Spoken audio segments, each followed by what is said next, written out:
presentando esta ciudad que se caracteriza, dijimos, por lo que no tiene. No tiene sol, no tiene luna, no tiene noche. Todo lo que nosotros necesitamos acá para sobrevivir, esta ciudad no lo tiene. Porque estaremos con Dios para siempre. Y hay varias formas de interpretar las dimensiones que esta ciudad nos da ahí en Apocalipsis del 9 al 21. Y de interpretar también lo que esta ciudad presenta en sus muros y también en lo que respecta a esa clase de fortaleza que muestra. Tiene muros, tiene columnas, tiene colores diversos, porque son o están allí en los cimientos del muro de la ciudad. Tiene 12 puertas, que son 12 perlas, y bueno, es una información muy hermosa que nos da acá. Así que las medidas, hermano, de la gran ciudad de Jerusalén, recordemos que estamos hablando de una ciudad llamada Jerusalén. No esta que está acá, no es la Jerusalén que va a estar en el milenio, sino es la Jerusalén que vamos a tener en la nueva, o en el nuevo cielo y en la nueva tierra. Y esta ciudad viene bajando del cielo y es descrita aquí con lujos de detalles.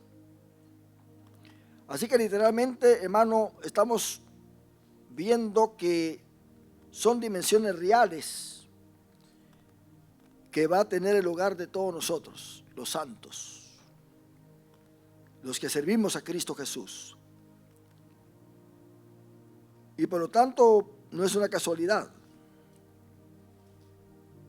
ni caprichosamente que Cristo hizo esta revelación a Juan y a toda la humanidad que lee el capítulo, o sea, todo el libro de Apocalipsis, sino que obedece a un firme propósito de Dios, de la necesidad para que todo creyente responsable sea instruido en los acontecimientos del porvenir.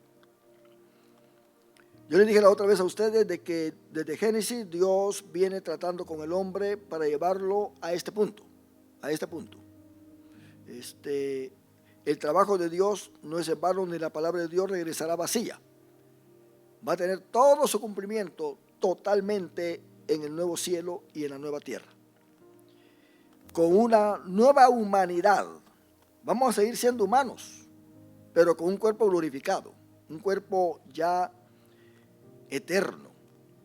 No habrá muerte, no habrá ni lágrimas. ¿Quién va a sufrir ahí un dolorcito? Ni siquiera un dolor de cabeza, porque habrá perfección. Así que la nueva Jerusalén, hermanos, será increíblemente enorme. Juan registra que la ciudad tiene casi 1.400 millas de largo. 1.400 millas de largo, de acuerdo a las calculaciones que se dan acá. Y su longitud es igual a su anchura. Y su altura igual a su longitud. En otras palabras, es un cubo perfecto. Un cubo perfecto. Enorme. Grandísima la ciudad.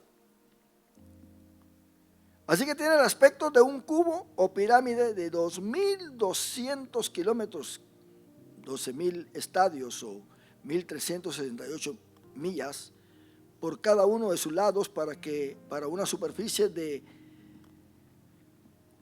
4.800.000 40,000 kilómetros cuadrados. Imagínese usted qué gran ciudad es esta. Tremendo. Una ciudad que no existe acá en la tierra. Ahora, alguien dice, bueno, es posible que la tierra vaya a ser más grande, ¿verdad? La tierra no necesariamente tiene que ser de este mismo tamaño. Estará en un lugar ubicada esta tierra, pero no va a estar de acuerdo a la distancia del sol. La tierra no va a tener su traslación dándole la vuelta al sol, alrededor del sol. Ni tampoco tiene que estar en su eje, ¿verdad? En ese grado que tiene para mantener en sí la fuerza gravitacional. Todo esto va a desaparecer, va a ser un cielo, hermano, va a ser el cielo, donde no vamos a poder nosotros realmente estar viendo por allá algo con el telescopio. No, nuestra vida va a estar encerrada en esta tierra y todos nosotros vamos a andar en calles de oro. Dice que habrá un mar de cristal, dando a entender que, dice Pedro, que el agua subsiste, o sea, la tierra subsiste por el agua. Todos nosotros, si no tomamos agua nos morimos. Los carros, bueno, ahora que vienen los carros eléctricos, aunque sea por afuera hay que echarle agua. El punto es de que el agua es necesaria. En esa tierra no habrá agua, no habrá océanos, no habrá nada de eso. ¿Cómo será entonces, hermano? Bueno, lleguemos allá para ver cómo va a ser. Que el diablo no nos aparte, que la carne no nos aparte, ni el mundo tampoco. Mantengámonos firmes para llegar a esa ciudad, que podemos llegar a esa ciudad en un abrir y cerrar de ojos, porque ya cuando uno muere el tiempo no existe. ¿Saben cuando uno se va a dormir? Y se va a las 9 y de repente suena la alarma a las 6, ¡ay! Ya me acabo de acostar. Quiere seguir durmiendo. El tiempo no se siente para nada. Alguien es anestesiado por una cirugía que tarda 10 horas, 15 horas. Es como que no haya pasado nada. Salió del tiempo. Se desconectó completamente. ¿Se da cuenta? Así que cuando uno muere sale del tiempo.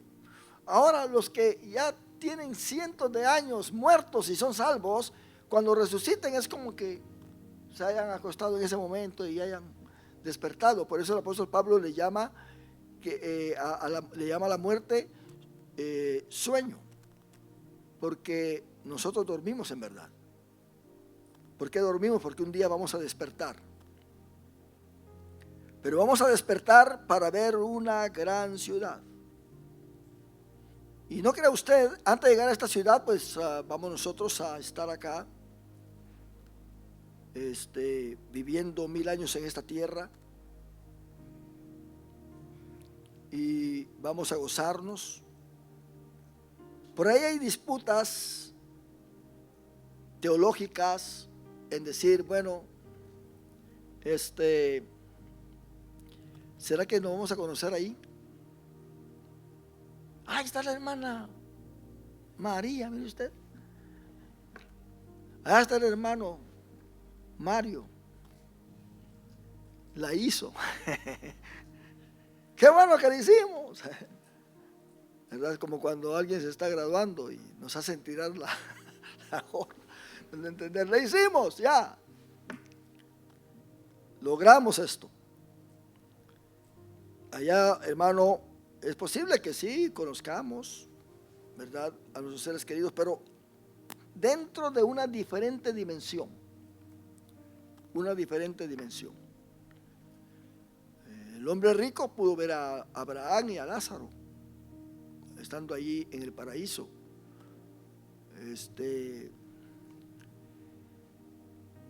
Vemos nosotros que Elías apareció en el monte de la transfiguración. Moisés también, no perdieron su identidad. Cristo no pierde su identidad dentro de lo que es la revelación. Él se puede mostrar en diferentes formas, porque Él es Dios, pero de acuerdo al mensaje que quiere dar. Así que el ancho y largo de la ciudad equivale a la mitad de la superficie de los Estados Unidos de América. Imagínense qué tremendo. Está terrible esto. Podemos imaginarnos a lo largo y ancho de esta gran ciudad, pero 2.200 kilómetros de altura, nunca hemos visto cosa igual. 2.200 kilómetros de altura la ciudad usted. Pero ¿para qué tiene esa gran altura si no hay enemigos, no hay quienes vengan a invadir? Pues la mayoría de los teólogos piensan que es por decoración, por darle en sí la apariencia a algo familiar con lo que han vivido los salvos, dando a entender que en la tierra hay copias de algo que está en el cielo. Cuando Dios le dijo a Moisés, Moisés, vas a hacer el tabernáculo, pero lo vas a hacer de acuerdo al diseño que se te ha mostrado, dando a entender que ese diseño tenía que ser copiado por Moisés. Así que el origen de ese diseño está en el cielo. Aún el cuerpo humano. Pensemos nosotros cuando Dios dijo, hagamos al hombre a nuestra imagen conforme a nuestra semejanza. Pero la pregunta es, ¿creen ustedes que Dios tiene imagen? Los israelitas, por muy idólatras que fueron ahí en el tiempo antiguo, nunca se hicieron una imagen de Jehová, del yo soy. Nunca. Tenían ahí el arca del pacto, y que simbolizaba la presencia del Señor. Era algo que estaba en el lugar santísimo, y por estar en el lugar santísimo donde estaba la presencia del Señor, el arca del pacto estaba completamente bañada, no solamente de oro, sino de la presencia de Dios, de tal manera que si alguien tocaba ahí, se moría. Cuando llevaban el arca del pacto, los sacerdotes o levitas tenían que llevar una cierta distancia a los cuatro lados. Nadie se podía acercar más, y tenían unas barras bañadas de oro para guardar a ellos mismos que llevaban el arca la distancia para el arca, porque si no caían muertos. Entonces, adentro del arca estaban las dos tablas de la ley. Estaba un puño de lo que es el maná y la vara de Aarón que floreció. Entonces, todo esto estaba conectado con Cristo Jesús. Note bien que Dios castigó a Moisés porque le pegó a la roca, esa roca que le pegó al principio. Y dijo Dios, háblale a la roca la segunda vez. Y Pablo dice que la roca, esa roca era Jesucristo que los había siguiendo, que los estaba siguiendo, o sea, que andaba con el pueblo. Y esa roca fue herida una sola vez. Moisés le pegó a la roca es Cristo, pero la segunda vez no se le podía golpear, porque por eso Dios le dijo, háblale, porque Dios en la roca miraba a su Hijo Jesucristo. Entonces Dios en el arca del pacto miraba también a su Hijo Jesucristo, porque Jesucristo fue fiel viendo las dos tablas de la ley ahí. Jesucristo es el pan de vida viendo el maná dentro del arca, y Jesucristo es la resurrección y la vida, dando a entender que esa vara seca floreció. Entonces Dios miraba a Cristo allí. Es por eso que nosotros tenemos el privilegio de que el mundo pueda ver a Cristo en nosotros. De tal manera que cualquiera que toque a un ungido de Dios, a uno que tenga a Cristo ahí, se está metiendo en problemas con Dios. Porque Cristo vive en nosotros. ¿Se da cuenta? Y esto, mi hermano, es muy especial. Así que el cuerpo, o sea, la imagen, no es algo definido en Dios, porque Dios es espíritu. Pero Él dijo, hagamos al hombre a nuestra imagen, conforme a nuestra semejanza. ¿De qué imagen estaba hablando Dios en sí? Noten bien que Dios, cuando habla, siempre habla hacia el futuro. Todo lo que Él dice en el presente es una referencia hacia el futuro. Usualmente en el idioma hebreo, en lo que se refiere a la poesía y las prosas y todo eso, siempre se habla del pasado para referirse al futuro. Por ejemplo, si usted lee el capítulo 53 de Isaías, está hablando de algo que ya le pasó a alguien. Fue despreciado, fue muerto, ¿verdad? Lo tuvimos como, o sea que todo es algo que ya pasó. Dice, si usted lee Isaías 53, dice, esto ya pasó. Esto ya pasó, todo esto ya pasó. Pero no, estaba hablando de alguien que en el futuro iba a venir, de Jesucristo. Y eso fue lo que convirtió al etíope. Porque el etíope quizá iba leyendo y no entendía porque hablaba del pasado. Pero cuando ya Felipe le explicó que era algo que había acontecido recientemente y que hablaba de Cristo, ya pues el asunto cambió. Entonces, todo era basado en el Hijo Jesucristo. ¿Qué pasó entonces? Si el tabernáculo vino a ser una copia de lo que estaba en el cielo, Dios morando en medio de los hombres, Cristo dijo que donde estén 2 o 3 congregados en su nombre, ahí en medio de ellos estaré yo. ¿Quién es el tabernáculo en sí que mora en la santa ciudad de Jerusalén eterna? El mismo Cristo. Y el verbo se hizo carne, dice Juan 1:14. Y vimos su gloria, gloria como del Hijo unigénito de Dios, del Padre. Pero ¿será que había cuerpo entonces? Yo les hago una pregunta a ustedes. El cuerpo del hombre, del ser humano, ¿es una copia entonces de lo que había en el cielo? ¿O no es una copia? ¿Cómo fue que fue diseñado el cuerpo del ser humano? Si Él dijo, hagamos al hombre a nuestra imagen, conforme. Entonces,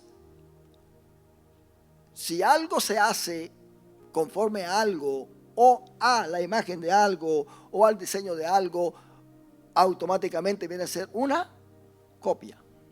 ¿Verdad que sí?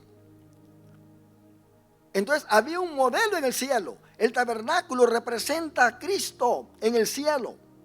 El tabernáculo terrenal es una copia del tabernáculo que está allá en el cielo.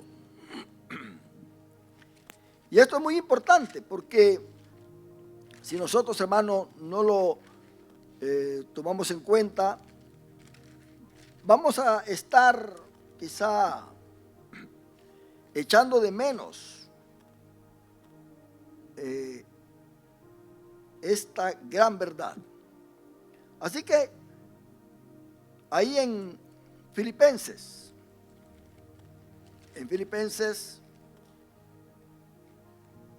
tenemos algo hermoso. Pero antes de ir a Filipenses, leamos Hebreos 8:5.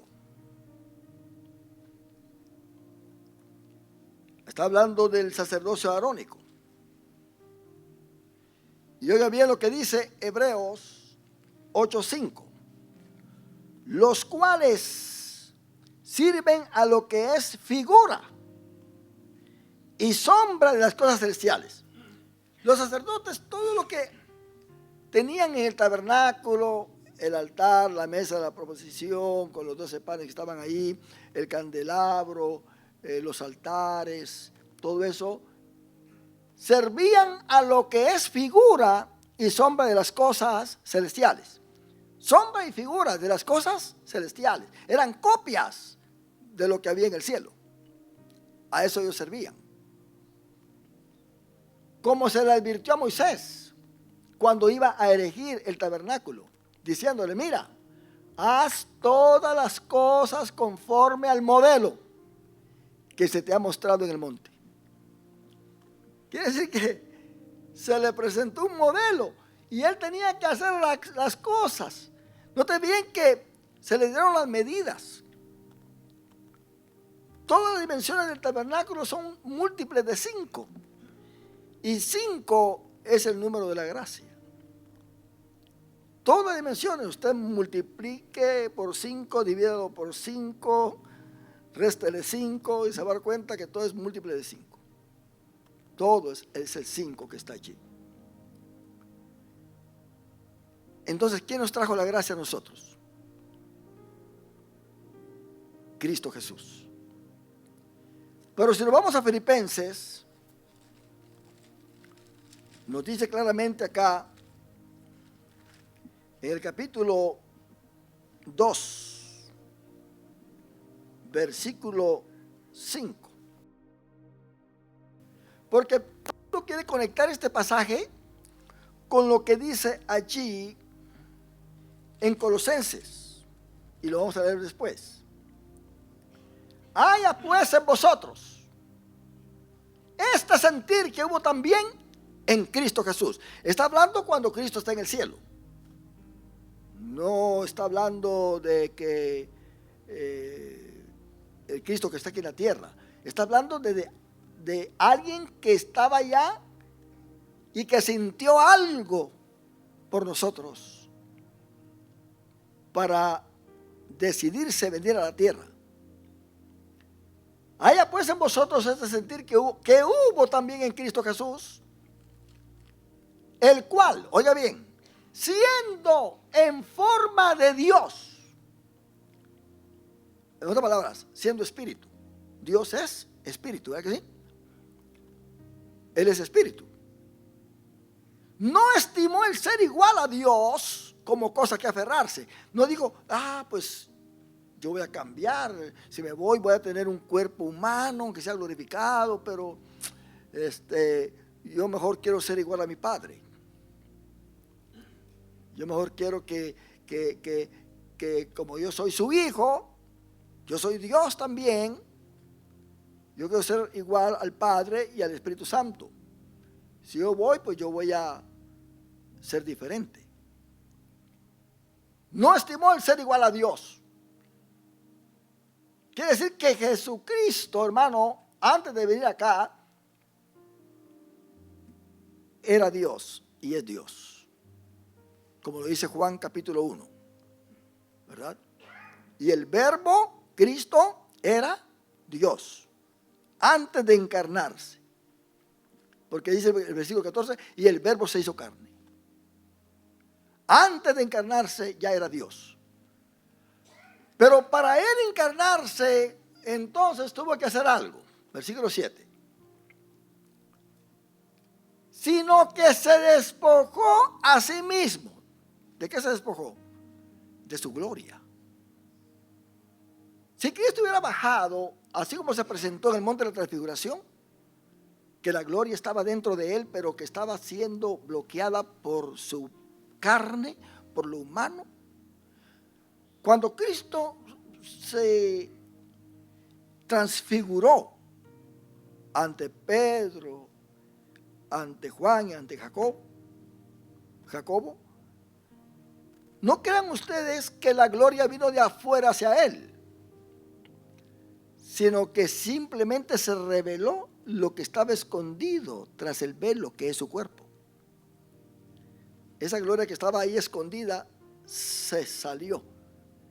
Si Cristo hubiera andado así en su ministerio, nadie podía tener la capacidad de verlo, ni de tocarlo, porque caía muerto. Una corriente eléctrica de millones de watts, que no hay forma de que alguien sobreviva. ¿Saben por qué la mujer de flujo de sangre no murió cuando lo tocó, aunque la corriente eléctrica salió de él? ¿Por qué? Porque ese poder no era para destruir, sino que para dar vida, porque tenía que pasar a través de su cuerpo, a través del velo. Entonces, vemos que acá se despojó a sí mismo. Él era Dios, pero cuando ya estaba en la humanidad, no podía ser omnipresente, de desaparecerse delante de todos y luego aparecer a otro lado, allá, otro lado para acá. Pero eso no lo perdió, simplemente él mismo se encerró en ese cuerpo, aunque él sabía que abarcaba el mundo entero, porque le dice a Nicodemo: y el Hijo de Dios que está sentado allá en la presencia de Dios. Cristo estaba todavía en el cielo, pero en la tierra se reveló en ese punto. Ese punto es como que el aire que no lo vemos, de repente nosotros lo podemos ver a través del papel que se mueve. ¿Verdad que sí? Decimos, hay aire. Ese era el cuerpo de Cristo, pero el aire estaba en todo sitio. Por eso dice Colosenses, y vamos a hacer un paréntesis aquí, Colosenses 1:15. Él es la imagen, oiga bien, entonces quiere decir que Dios tenía imagen, pero ¿en qué forma? Él es la imagen del Dios invisible, el primogénito de toda creación. No es que haya sido creado, primogénito quiere decir uno que es superior a todo lo demás, que tiene la prioridad sobre todas las cosas, la primacidad. Entonces volvamos a Filipenses y nos damos cuenta, hermano, que se despojó a sí mismo tomando forma de siervo, note bien, de siervo, hecho semejante a los hombres. Ahí entonces llegó a su punto humano. Y estando en la condición de hombre, se humilló a sí mismo, haciéndose obediente hasta la muerte y muerte de cruz. Note bien que dice, se humilló a sí mismo. La segunda persona de la Trinidad obedeciendo las leyes mosaicas. Él dijo, yo no vengo a abrogar la ley, yo vengo a cumplirla. Cristo cumplió la ley tanto en obediencia como en profecía. O sea, los profetas anunciaron de él que vendría. Él cumplió las profecías y en lo pragmático cumplió con la ley. Le digo, ¿quién de ustedes a mí me señala? ¿Quién me puede señalar? Dice Pablo que no hubo pecado en él. No hubo pecado. Así que, hermano, el versículo 9 nos dice que por lo cual Dios, el Padre, también le exaltó hasta lo sumo. Cristo obedeció en su humanidad y en base a la obediencia humana, el Padre lo exaltó hasta lo sumo y le dio un nombre que es sobre todo nombre, para que, dice Pedro, que en ese nombre toda la humanidad es salva. No hay otro nombre dado a los hombres en quien podamos ser salvos. Y por eso usted reprende al diablo en el nombre de Jesucristo. Reprende toda influencia satánica en el nombre de Jesucristo, porque el nombre de Jesucristo está impregnado en su vida. La gloria de Dios ahora está en usted, allá adentro. Cristo lo puede hacer resplandecer porque la gloria suya está con nosotros. Para que en el nombre de Jesús se doble toda rodilla, de los que están en los cielos, en la tierra y debajo de la tierra, y toda lengua confiesa que Jesucristo es el Señor, para la gloria de Dios Padre. Note bien. ¿Cómo entonces Jesucristo, hermano, fue exaltado si es Dios? Si es igual a Dios. ¿Cómo fue exaltado entonces? ¿Será que perdió su estatus al venir aquí a la tierra y ahora el Padre pues lo exalta a él? No, la exaltación consiste en que Cristo llegó diferente de regreso. Muy diferente. Muy diferente. Si se va a San Juan capítulo 17, Cristo hace una de sus últimas oraciones antes de ser crucificado. Estas cosas habló Jesús y levantando los ojos al cielo dijo: Padre. Note bien que no es el Padre como dice no solo Jesús, que Jesús es el Padre, que el Padre se encarnó. No, fue el Hijo que se encarnó. Padre, la hora ha llegado, glorifica a tu Hijo, para que también tu Hijo te glorifique a ti. Y vea lo que sigue. Como le has dado potestad sobre toda carne, para que dé vida eterna a todos los que le diste.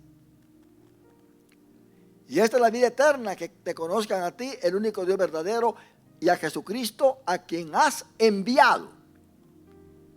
No dice, mira, al que has engendrado, sino al que has enviado, porque Él vino del cielo. Y esta es la vida eterna, que te conozcan. Dice, yo te he glorificado en la tierra, he acabado la obra que me diste que hiciese. Oiga bien, ahora pues Padre, glorifícame tú al lado tuyo. Ya les hago una pregunta a ustedes. ¿Estaba Jesús al lado del Padre en el cielo antes de encarnarse, sí o no? Ahí estaba. Pero le está hablando porque Él no está regresando igual. Ahora Él va a regresar con un cuerpo visible, tangible. Un cuerpo que tiene conexión con la materia, pero con un cuerpo glorificado. Ahora pues, Padre, glorifícame tú al lado tuyo. Y oiga bien, con aquella gloria que tuve contigo antes que el mundo fuese. Aquella gloria que tenía antes, la quiero tener, pero incluyendo mi cuerpo. Recíbeme. Por eso Pablo dice que el Padre lo sentó a su diestra, dando a entender que lo recibió así como llegó. Salió siendo espíritu, pero ahora regresa siendo espíritu, pero también ahora con un cuerpo glorificado. Con aquella gloria que tuve contigo antes que el mundo fuese. He manifestado tu nombre a los hombres, que del mundo me diste. Tuyos eran y me los diste y han guardado tu palabra. Entonces, hermano, todo lo que viene a ser entonces copia. Entonces, cuando Dios dijo, hagamos al hombre en nuestra imagen, estaba viendo al futuro, a su Hijo. ¿Quién es la imagen entonces de Dios, como hemos leído? Cristo Jesús. Él es la imagen del Dios invisible. Vea usted ahí en 2 Corintios, capítulo 4,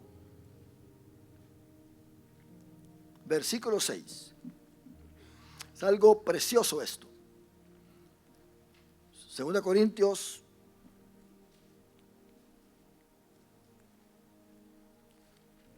capítulo 4, versículo 6. Miren lo que dice. Porque Dios, ¿se acuerdan ustedes lo que dice el capítulo 1 de Génesis? Y el capítulo 2, cómo Dios empieza a hacer aparecer las cosas, la tierra seca y la división del mar con la tierra, y que nacen las plantas y todo eso, ¿verdad? Pero al principio él dijo algo. ¿Qué fue lo primero que él dijo antes de empezar a ordenar la tierra? ¿Cuál fue lo primero que él ordenó que apareciera? ¿Cómo? Sea la luz. Fue lo primero. Sea la luz. Aparece la luz. La luz electromagnética. Aparece aquello que genera la luz. Porque Dios que mandó que de las tinieblas resplandeciese la luz, es el que resplandeció en nuestros corazones para iluminación del conocimiento de la gloria de Dios. ¿En qué? En el rostro, en la faz de Jesucristo. ¿Se da cuenta? Quiere decir que hubo en nosotros ahora, mi hermano, algo tan hermoso, que viene una nueva creación. El hombre perdió la gloria de Dios al principio, ahora viene una nueva creación. ¿Y cómo nosotros crecemos ahora en esta nueva creación? Vámonos ahí mismo al capítulo 3, versículo 18. Por tanto, nosotros todos mirando a cara descubierta, como en un espejo de la gloria del Señor, somos transformados de gloria en gloria en la misma imagen, como por el Espíritu del Señor. Ahora tenemos la imagen de Cristo en nosotros. Somos transformados. Vamos a Romanos capítulo 8, versículo 29. Romanos 8, 29. Porque a los que antes conoció, también los predestinó para que fuesen hechos conformes. Son cosas que uno tiene que poner atención cuando uno lee un versículo. Para que fuesen hechos conformes ¿a qué? ¿A la imagen de quién? De su Hijo. Para que Él sea el primogénito entre muchos hermanos. ¿Por qué hermanos? Porque Él es humano. Nosotros también. Hermanos, en lo que es la humanidad, Él tiene un cuerpo glorificado. Entonces dice 1 Juan capítulo 3, que cuando nosotros lo veamos, seremos tal como Él es. Seremos tal como Él es. No siendo dioses, sino vamos a tener el cuerpo glorificado también. Por eso dice que en el milenio, en el reino, los justos resplandecerán como la luz del sol. Qué tremendo eso. Pero falta un versículo más que nos dice que nosotros hemos sido creados, así como Dios bajó e hizo de lodo al hombre. Ahora Dios tuvo que hacer una obra de creación en nosotros. Por eso Pablo en los Gálatas le llama a la iglesia nueva creación, porque todos los que estamos dentro de la iglesia hemos sido creados de nuevo. Quiere decir que ya no tenemos, como le decía a los que están, que es Cristo, ya no venimos del antiguo o del viejo Adán, sino venimos del nuevo Adán, que es Cristo Jesús, Señor nuestro. Debemos entender que del viejo Adán nosotros hemos heredado el pecado, la vieja naturaleza. Eso es lo que nos hace a nosotros perder la gloria de Dios. Pero en Cristo ya somos recuperados, nacidos de nuevo, y ahora pues podemos vivir en una nueva naturaleza. Hemos nacido de nuevo. Efesios 2:10. Vea lo que dice Efesios 2:10. Porque somos ¿qué? Léalo conmigo. ¿Somos qué? Hechura suya. Nota bien, del Padre. Somos hechura suya. Pero ¿cómo hemos sido criados? A la imagen de Dios, conforme a su semejanza. Esto es lo que quiere decir lo siguiente. ¿Qué dice ahí? ¿Creados en quién? En Cristo. ¿Quién es la imagen de Dios? Es Cristo. Conforme a su semejanza. Está hablando de que desde cero el hombre, así como Adán, tenía que irse perfeccionando, llegando hasta llegar a un punto de perfección y ahí tener una transformación. Su cuerpo iba a ser glorificado. Así como va a pasar con el cuerpo de los que estamos vivos, si Cristo viene, que no vamos a ver muerte, inmediatamente nuestro cuerpo va a estar glorificado. En otras palabras, es como que si nosotros hubiéramos sido tan obedientes, que conforme a la semejanza hemos venido de gloria en gloria, como que nunca hubiésemos pecado y llegar a un punto de perfección conforme a la medida que Dios tiene en Cristo Jesús, y de repente nuestro cuerpo es glorificado. Eso hubiera pasado individualmente, pero eso lo perdió el hombre. Enoc todavía gozó eso, a pesar después de que Dios sacó a Adán del huerto del Edén. Mas sin embargo, Cristo vino a recuperar eso. Imagínense que si en este momento, si eso fuera individualmente, ahora mismo en una congregación siempre hay personas más santas que otras, ¿verdad que sí? Más entregadas a Dios que otras. Pero si una de esas personas llega a un punto a la medida de Dios, su cuerpo es glorificado y se va al cielo. Entonces no hay muerte. No había muerte. Dios no hizo al hombre para que muriera, porque por eso Él dice que Él no quiere la muerte del que muere.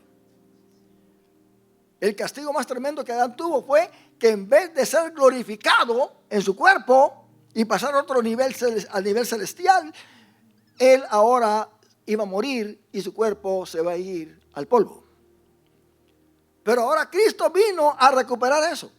No para que cada uno individualmente tenga esta experiencia, sino que agarra a todos los salvados y los mete en lo que es su cuerpo, la iglesia.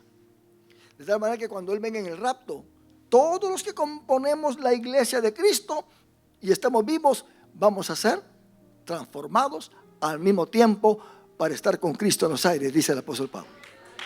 Todos. Y esto, hermano, es algo que nosotros tenemos que contemplarlo. Así que Cristo vino a recuperar. Ahora somos creados de nuevo en Cristo Jesús, porque Él es la imagen de Dios.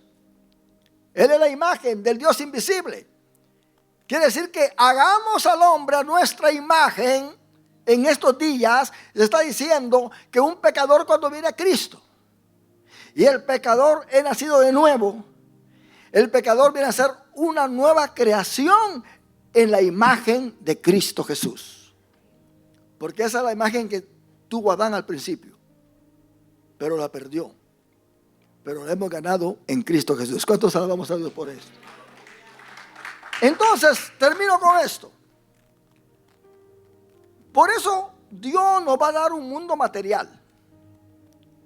Él podría convertirnos en espíritus. En otras palabras, todos morir, irnos al cielo. Ahora, yo les hago una pregunta a ustedes, caballeros. Los que han muerto, los cristianos que han muerto, ¿cómo están ahí en el cielo? ¿En qué forma están? Están en espíritu. Ahí están en espíritu. Dios los pudo haber dejado así. Porque se murió, wow, en espíritu. Pero si llegamos en espíritu, Cristo dice, bueno, entonces ¿para qué yo me encarné? ¿Vamos a poder tener contacto con Cristo ahora?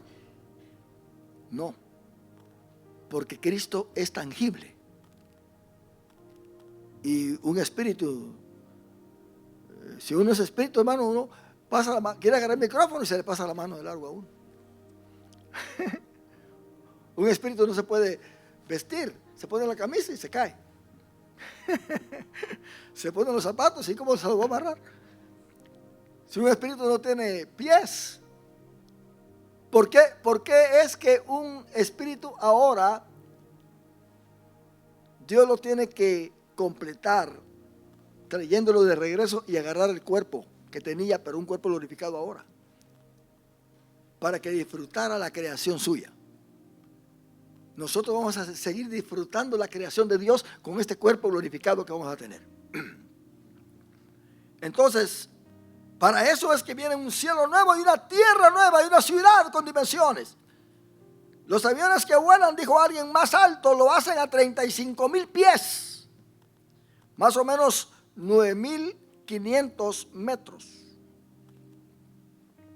que es la estela que vemos en los cielos, pero no se divisa el avión, o sea, 9,5 kilómetros. Ahora dice, ¿puede usted imaginarse 2,200 kilómetros de alto? Si un avión volando a esa altura no se ve, y esta muralla, este muro que sube 2,200 kilómetros hasta allá. Cosas incomprensibles, ¿verdad que sí? Si se le dice al ateo, lo mata con eso. ¿Qué esperanza? Eso es imposible. Si se lo dice a un científico, eso es imposible. ¿Y quién va a construir esa ciudad, ustedes? Ni el material de la tierra va a alcanzar. ¿Cuántos años se van a llevar para edificar eso? No, esa ciudad viene directamente del cielo. Del cielo. Sí, Dios la va a hacer allá. Dice Pablo, tendremos un tabernáculo no hecho de manos. Esa ciudad va a bajar. Así como Dios creó la tierra, ¿verdad que sí? Desde el principio, con la palabra, así también va a crear esa ciudad. Y Juan ve que baja del cielo. Ahora, ¿vamos a estar nosotros presentes? Pero esa ciudad ya existe. ¿Desde cuándo la creó Dios? ¿Desde cuándo? Desde la eternidad. ¿Desde cuándo? Esa ciudad ya existe. En Hebreos capítulo 12 usted se va a dar cuenta que dice que nosotros ya hemos estado frente a esa ciudad. Estamos en la Nueva Jerusalén. Pablo dice a los Gálatas que la Nueva Jerusalén es la madre de aquellos que hemos creído en Cristo Jesús. Y esto es hermoso, hermano, porque el nombre de esta ciudad va a estar en nuestras frentes también. El nombre del Padre y el nombre del Hijo. El muro que rodea la ciudad tiene una altura de 70 metros. Mire cómo equivale aquí las cosas. 144 codos. Equivale a la altura de un edificio de 25 pisos. El perímetro del muro es de 8,800 kilómetros. Como un ejemplo de comparación, la muralla china tiene 7,300 kilómetros de largo, 7 metros de alto y 4,5 metros de ancho. Algún día vamos a estar ahí, ¿verdad? Quizá vamos a ir a conocer la muralla china. Esta gran muralla de la Nueva Jerusalén de 70 metros, 230 pies de alto que rodea la ciudad es puramente ¿qué? Decorativa. La ciudad no necesita fundamento, no necesita nada que la sostenga. Ahora pues las cosas han cambiado. Usted va a edificar una nueva casa, un nuevo edificio, pues esas leyes de arquitectura han venido a hacer que el fundamento de los edificios puedan estar capacitados para poder resistir un terremoto. Y eso pues lo hacen ahora.